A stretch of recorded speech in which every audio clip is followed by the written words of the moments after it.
What are 5 interesting, obscure facts about White Light, White Heat by the Velvet Underground?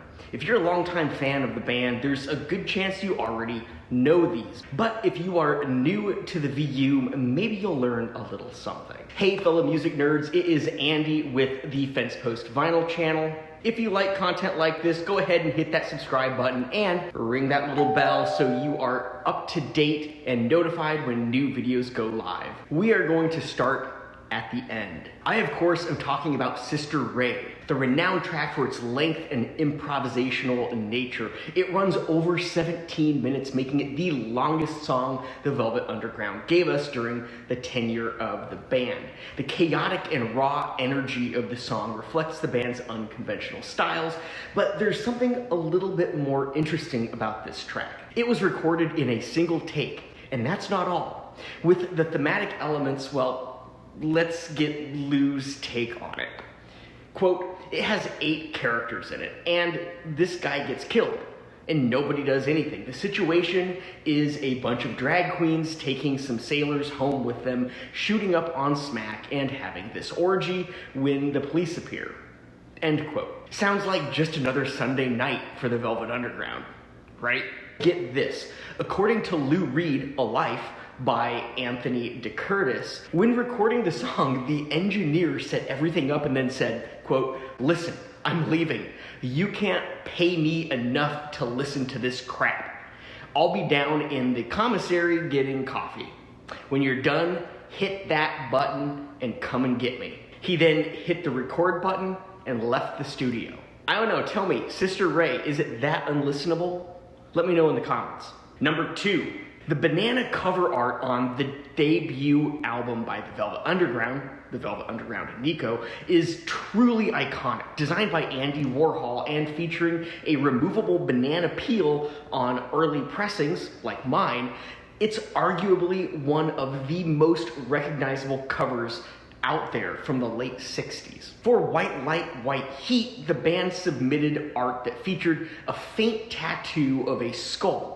That tattoo belonged to Joe Spencer, who was in Warhol's Bike Boy from 1967. Spencer played lead in the film, starring as a hustler in a motorcycle gang, and is uncredited on the release. Sounds kind of familiar to Velvet Underground and Nico.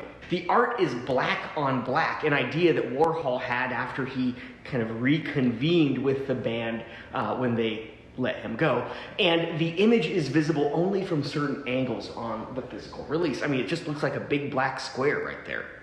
In Bike Boy, there's this scene of Spencer in the shower. The image was pulled from the negatives, which was then enlarged and distorted by factory member Billy Name. Both Reed and Morrison claimed that they alone selected the image, so there's a slight dispute as to who actually picked it. You also have the iconic image on the back of the band.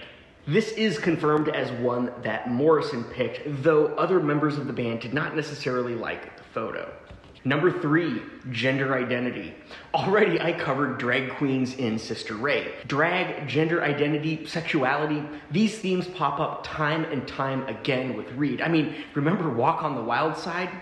Lady Godiva's Operation again appears to cover the topic, though it is somewhat unsubstantiated. The song draws lyrical influence from William S. Burroughs, and it's a song that is crafted from Reed's short stories.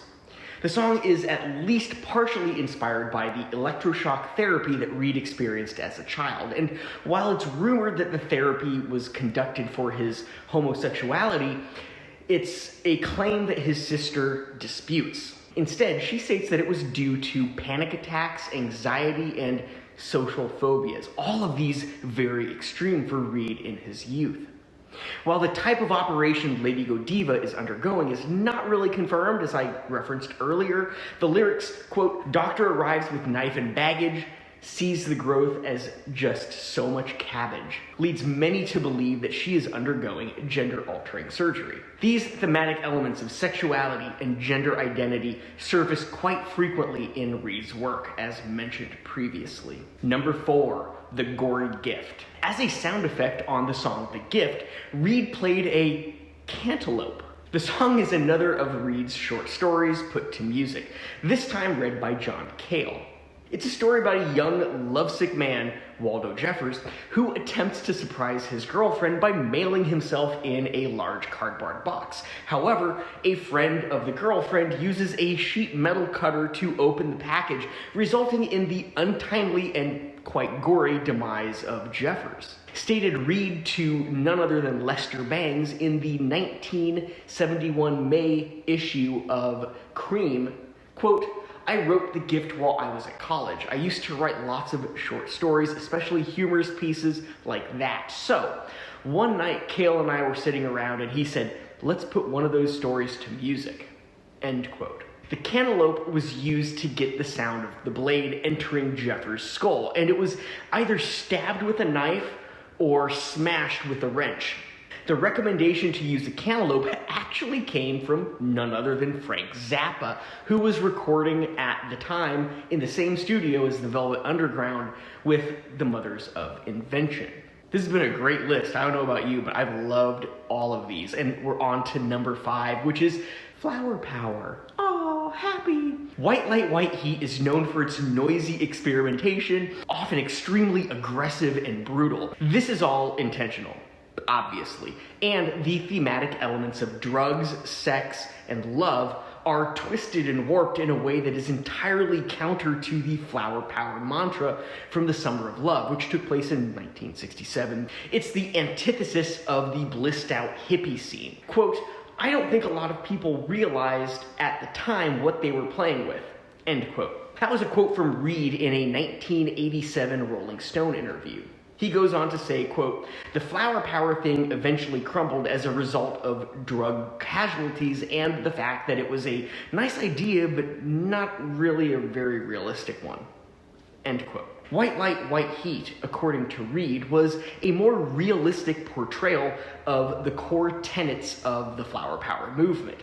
The result found the Velvet Underground pushing the boundaries of conventional rock music, weaving in experimentation, noise, avant-garde, all styles that would eventually come to influence punk rock and alt-rock movements through bands like the Ramones, Sonic Youth, and truly countless others.